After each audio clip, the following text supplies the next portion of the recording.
Out of Omaha. Yes, I'm Sister Celeste with the Coalition. Sister? Hotel Motel House. It's very nice to meet you. Yeah, good to meet you, man. Yeah. Hello, everybody. You camera people ready to go? I tell you what, before we begin, let me just tell you that we obviously have a good-sized group here today. Each and every one of them knows more about all of this than I do. Each and every one of them, I think, are going to say a few words, hopefully. And let me just say a couple of things, and then I'll introduce the people who will be speaking and tell you who they're with and what they know about, so that you have a chance to direct your questions to the person who's likely to know most. Let me just say thank you, first of all, for being here today. This is not a good problem to have, this whole trafficking thing that we're talking about, obviously. And so the city wants to be a part of trying to do something about it.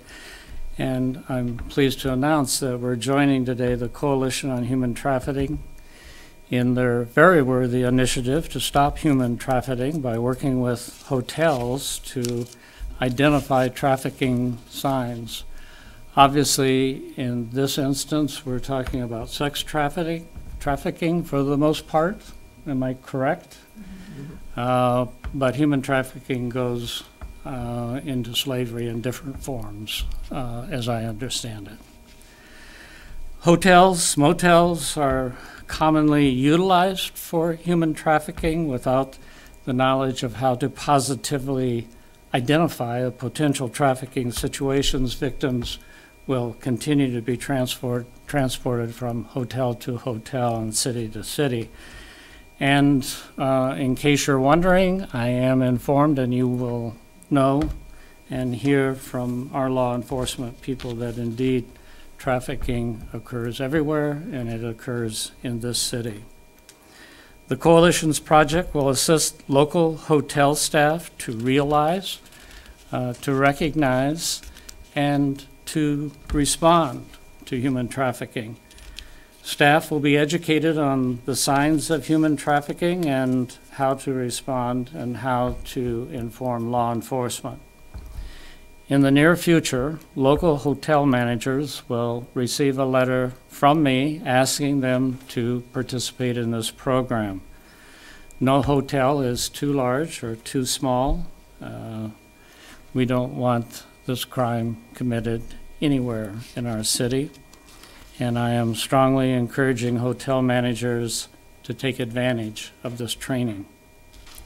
So, with me today to tell you more about it and to spread the word about the program is, first of all, my longtime friend, Senator Pansing Brooks, who has been already instrumental in getting trafficking penalties strengthened in the legislature. I think it was just this year, wasn't it? Yeah. Sister Celeste Wobiter, did I pronounce it right? Very good, thank you. All right. Is here from the Coalition and will further explain the project itself. Megan Malik is the trafficking project manager. Did I get that right? Mm-hmm. From the Women's Fund of Omaha, and has some trafficking data that you may be interested in.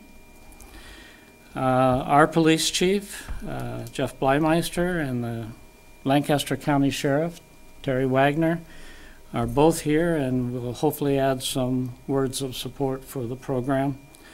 Glenn Parks is the coordinator for the Nebraska Human Trafficking Task Force.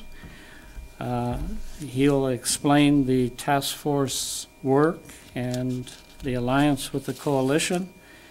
And finally, Lucas Arias, president of the Lincoln Lodging Association, will likewise is here to encourage local hotels to participate in the program and be a part of the solution. So, with that, Sister Celeste, I'm going to turn it over to you. Thank you. please. Thank you, Mayor Blighter. As the mayor said, I'm a member of the Coalition on Human Trafficking, and I chair the Hotel Motel Project. That's a part of the coalition. Our coalition is a faith-based organization with a mission to eradicate human trafficking through education, legislation, providing services for victims and survivors, and the Hotel Motel Project, which is kind of our mission today. The goal of our Hotel Motel Committee is to train employees of all hotels and motels in a 50-mile radius of Omaha. And we have trained in close to about 100 hotels and motels in the Omaha Council Bluffs area, and are now moving here to Lincoln, and are just really, really grateful to the mayor and police department, sheriff, all the hospitality and everyone that is in leadership in this community who are welcoming us to do this training in the hotels and motels. I'd like to recognize one of our volunteers who is a UNL student, Turner Eakin, who is over here. He has already done a training here in Lincoln, and we are very pleased to have a student involved in the project, and we need a lot more volunteers. Our training focuses on 3 areas that are here on our banner: to realize, to recognize, and to respond to the signs of human trafficking. So I'm just going to speak a little bit about each of those 3. First of all, we need to realize this is going on. We've got to wake up and open our eyes, take off our blinders, and shake off denial that sex trafficking is happening here in hotels and motels in Lincoln and surrounding towns. Unfortunately, it's a worldwide crime, and it's here. Studies indicate that over 75% of sex trafficking happens in hotels and motels. And today, right now, there are women and girls here in hotels and motels in Lincoln and beyond who are being exploited sexually. Lunch break is a few hours away, and numbers spike during lunch break. It's a good time for the buyer to set up an appointment. The wife won't know, the boss won't know, and when I first heard this, I was just so shocked that this is going on during lunch breaks. And it's very alarming, and certainly it's a disgusting reality. Sex trafficking really increases when there are major events. And Lincoln has a lot of great major events, our football teams, concerts, and just many, many events that draw a crowd. And it's not the events that cause sex trafficking. It's that when there are lots of folks coming in from other communities and they are unknown perhaps and have a little extra money. So it's a great opportunity for pimps to make a major profit by selling girls for sex and setting up appointments in hotels and motels and elsewhere.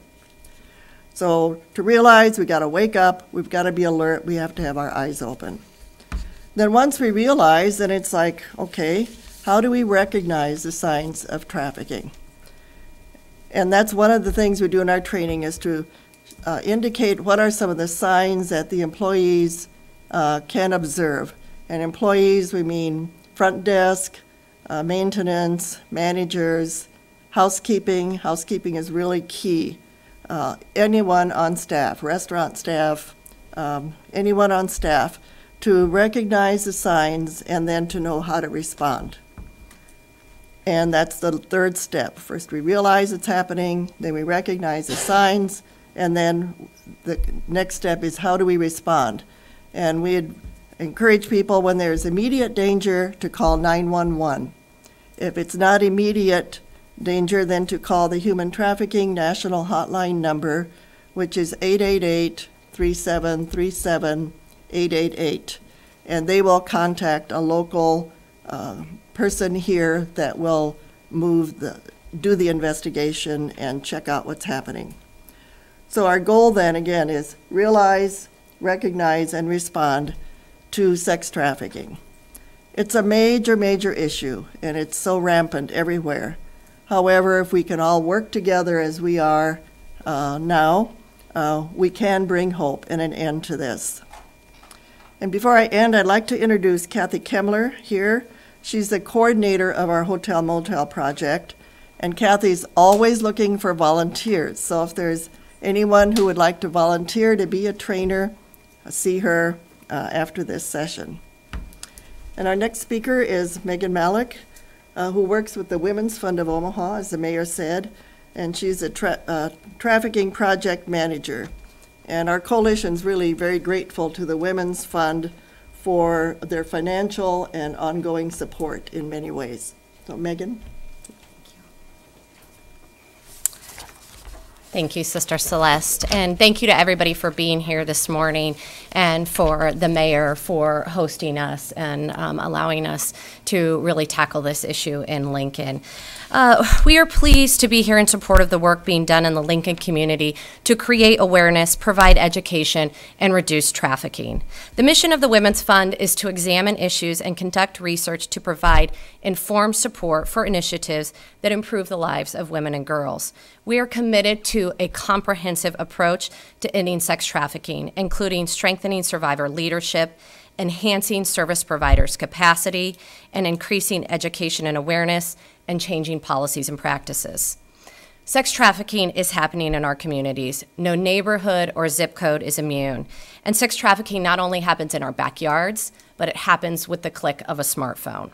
Nebraska is embedded in a regional trafficking network, largely defined by I-80 and I-29.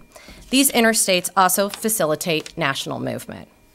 We partner with Creighton Human Trafficking's initiative, which provides research and data on this issue.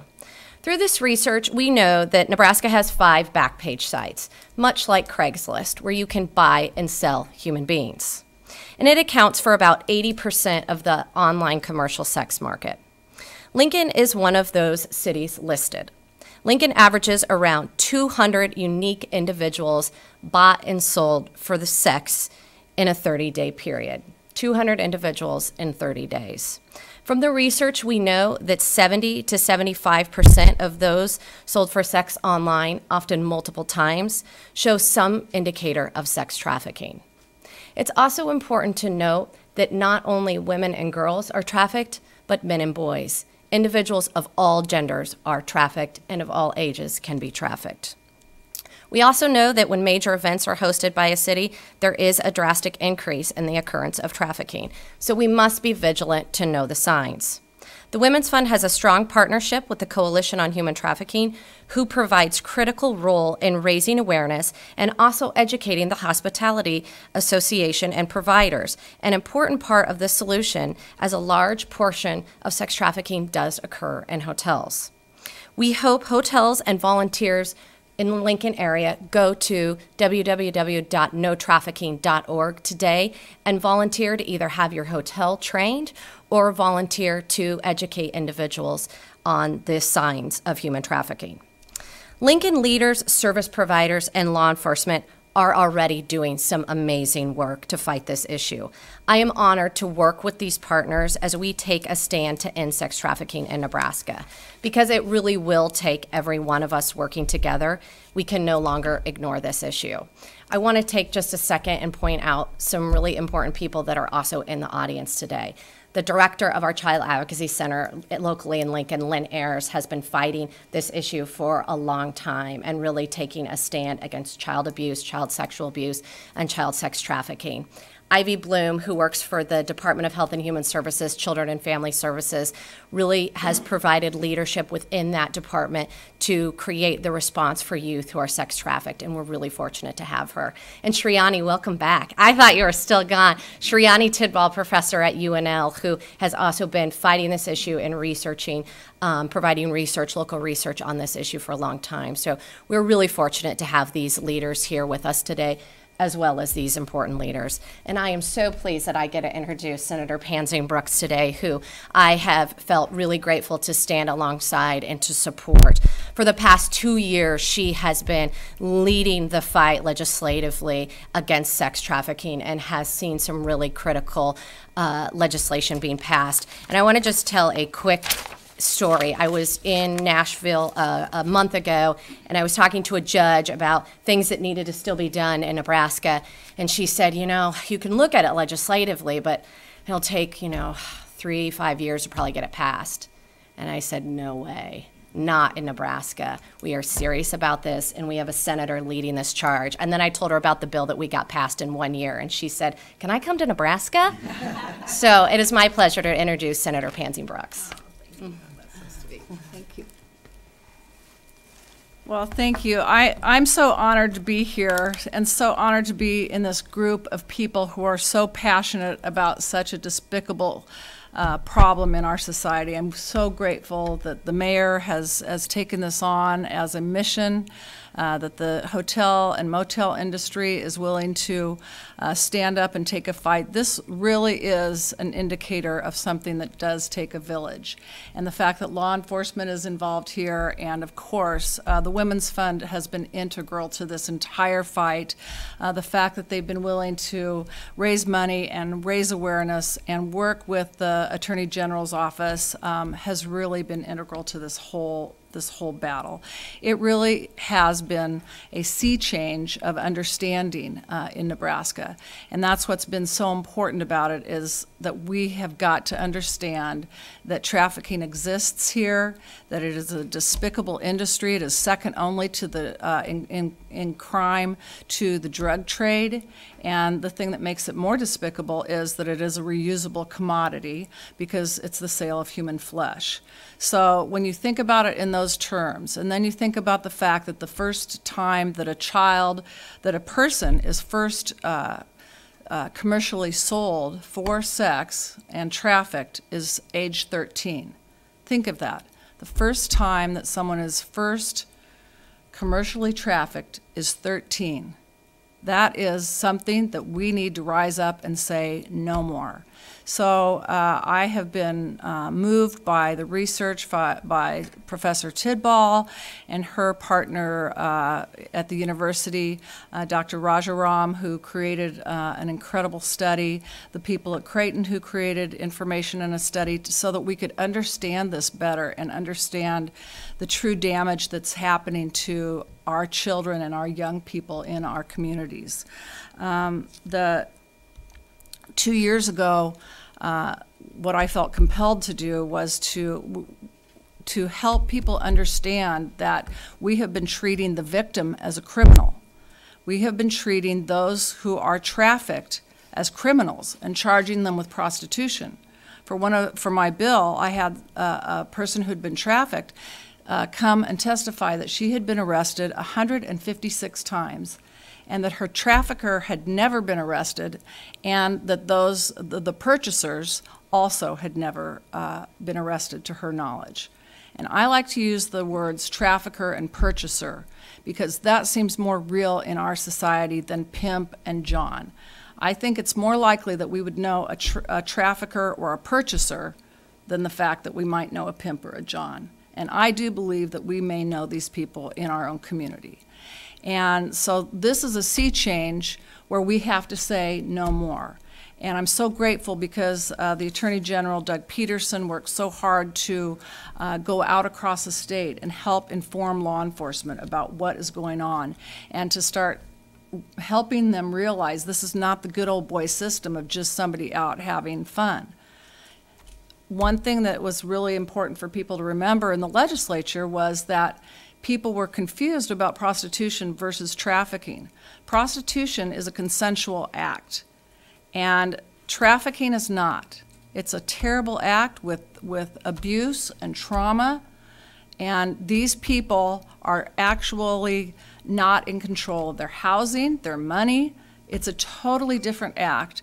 And when I was talking to the the attorney up in Omaha about this, the county attorney in Omaha said, I asked him, what % of the time do you think those who are trafficked are really prostitutes versus being trafficked? And he said 96 to 98% of the time the people that we arrest are actually trafficked. Think of that. So this is a terrible industry.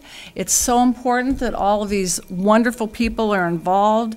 Again, I'm so grateful that Sheriff Wagner's here. We have Glenn Parks from the AG's office, and again, we have to stand up and say no more. This is not appropriate in Nebraska.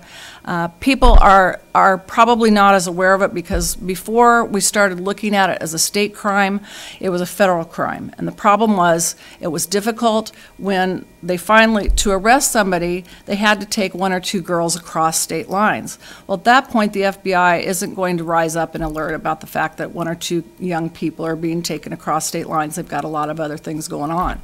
So that's why it's so important that the state and now the city they are working together and working to say no more, and that the hotels come forward and help recognize this whole industry and recognize that we cannot allow this to happen. And it's going to take a few major arrests, and I think people that we probably know will be arrested. That's what happened with the Mothers Against Drunk Drivers that stopped that drunk driving back in the 60s and 70s. And the same kind of thing is going to happen here. And I'm just so grateful to everybody, to the mayor for his continuing vision on so many things, but on this in particular. Thank you, Mayor. And again, I want to thank Chief Bleimeister. I get to introduce him. He is a treasure in our community. He cares so much about our people. His leadership is clear. As far as law enforcement in our community, he is an incredible example for not only law enforcement, but for the young people in our community to be able to look up at somebody who cares about them.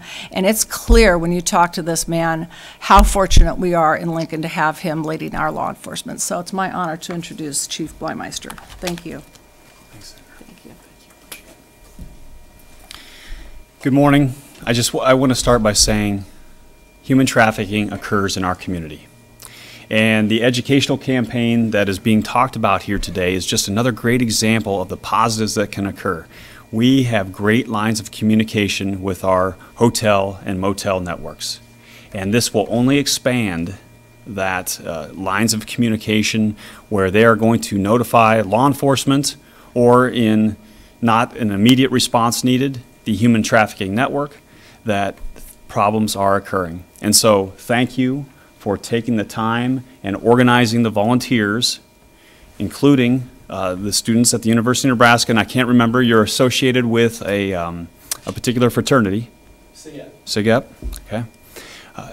Taking ownership and responsibility of the safety and security of our crew, of our community. And to all of you, look at the media outlets that are here today. I talk about this all the time, where across the nation there's often this consternation between law enforcement and the media, but not here, because we're together to talk about what is needed in this community and what can make it better. So thank you, and I'll turn it over to Sheriff Terry Wagner.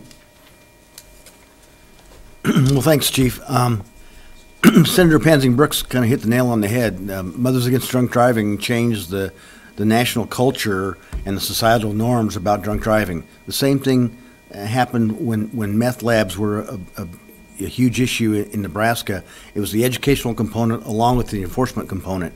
So sex trafficking is much the same in the strategy that we need to employ, and that is to combine enforcement efforts with the educational component so that the citizens know the scope of the issue, and so that they can focus appropriately on what is happening with sex trafficking. So from that standpoint, this is sort of the groundswell of a societal change in how we think about prostitution, sex trafficking, and how we can affect that change. So while we don't have any hotels and motels in Lancaster County outside the city of Lincoln, there are businesses that do employ women that could potentially be sex trafficked, and so it's something we all need to be aware of and keep the educational components in the forefront of our minds, of our officers' minds, so that when they're investigating a case, when they're stopping cars on the interstate, that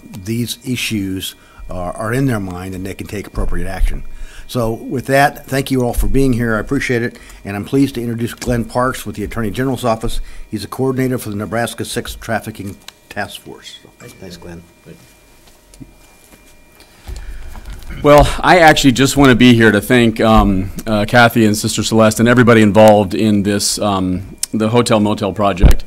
The task force that I'm coordinating, we're trying to coordinate law enforcement and victim services across the state. We're trying to think of this comprehensively, what are everything we can do. We have organized in some ways, but everything we want to do, catch the traffickers, get these victims out and get them services, stop this, has to start with finding out where they are. We can coordinate all we want, but unless we know where these victims are and where the traffickers are operating, there's not a whole lot we can do. And so one thing that we really have to do, and it's been mentioned already, is to be able to realize it's happening and recognize. And I love this project. I really love it because a lot has been said. Probably a majority of the human trafficking that happens in Nebraska is sex trafficking. A lot of that, probably a majority of that, happens in hotels. There are some obvious signs that we can all imagine. There are some non-obvious signs that the coalition knows about and can train hotels on to tell these signs. And that's the moment, that's one of the rare times when the public can see what's going on and alert authorities and actually start to do something about this and sort of trigger all that organization we're doing. And so I really appreciate that. Another thing I want to say is I go across the state talking to lots of people about these things, and a lot of times they say, what can I do to help?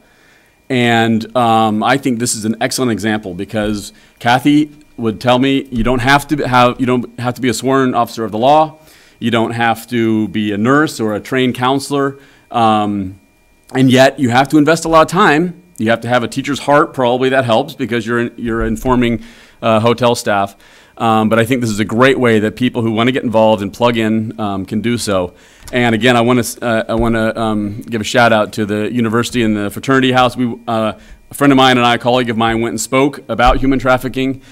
And as it's not a secret, they're known to be part of the problem. And I love it that these guys are standing up and saying, no, we're going to change that narrative. We're going to stand up. We're going to start training these hotels what to look for so we can stop this in its tracks. So I'm very honored to be a part of that. You guys are a part of the task force, and all these people here. I'm really honored to be a part of it. I just want to celebrate what you guys are doing. And now I get to introduce Lucas Arias. He is the president of Lincoln Lodging Association, and he's going to come talk to us. Thank you. Morning. First off, I'd like to thank Marcy, who's a member of the Lincoln Lodge Association, because it's something that where the association itself, we meet once a month and we talk about things that are affecting our industry, and a lot of it's revenue related or event related, and she's really made it an effort to bring this issue to our group so that we can actually make a difference in something. And it's something to where hotels here in Lincoln, we face some of the same issues that other large markets have, but it's something where we're always worried about guest security, we're worried about people's information being stolen, we're worried about credit cards being handled appropriately, and I think it's something that we've probably not done our part on this issue. It's something to where we think we're here in Lincoln, Nebraska, a great city with low crime, low unemployment, a lot of great things going for it, and we just don't put that at the forefront. And so now with working with the coalition, we realize we get the statistics. We get to know that this is an issue here in Lincoln, and we get an opportunity because it's happening under our roof. So the places that we're spending hours upon hours every week, and this is happening, and I don't think that we're doing our due diligence, and so now we've got the ball in our court so that we can take this back to our hotels and train our staffs. But also it's something where all the hotels here, a lot of the hotels here in Lincoln are owned and operated by people here in Lincoln that have hotels in Omaha or in York, and maybe this is something we can help escalate to expand Nebraska and Iowa and make it be a little bit bigger of a program than, or the thinking of just not just the small town or the Midwestern ideals, but to make it be something to where we actually are a great part of the success of eradicating this. And you know, I think we're just real. It's kind of it's real early yet, but you know, from Kathy coming and speaking to the group, we've had people that are really getting interested in this, and you know that our hotels is signing up very shortly to get going on some training, and I know that it's just going to keep going from there, and we're very proud to be a part of this. So, thank you. Thank you. Well, I think that one of the strengths of democracy is that it can bring large, powerful forces to bear on problems when it so chooses. And the question of whether it so chooses depends in large part on how you and the media communicate the problem to the masses and the public who affect public officials and all enforcement agencies in the state. So we hope you'll talk to your superiors and do your very best to be able to do a good story on this today. Questions? I hear you guys, the senators, talk about victims and traffickers and buyers.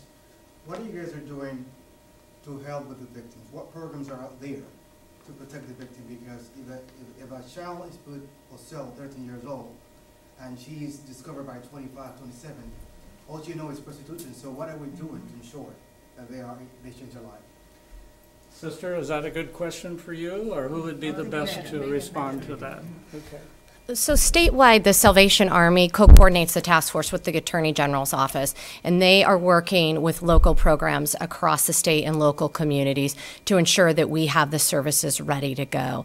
Locally here in Lincoln, we're really fortunate to have Voices for Hope and the Friendship Home, who does provide services to victims of sex trafficking. So right now, we need expanded and enhanced services, but there are safe places for victims to go all across our state. And so we just encourage victims to always be able to reach out to not only 911, but that human trafficking resource hotline at 888-3737-888.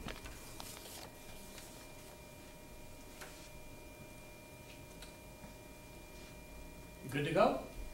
Okay, thank you very much for being here. Thank you. And thank you all. Thank you. Appreciate it.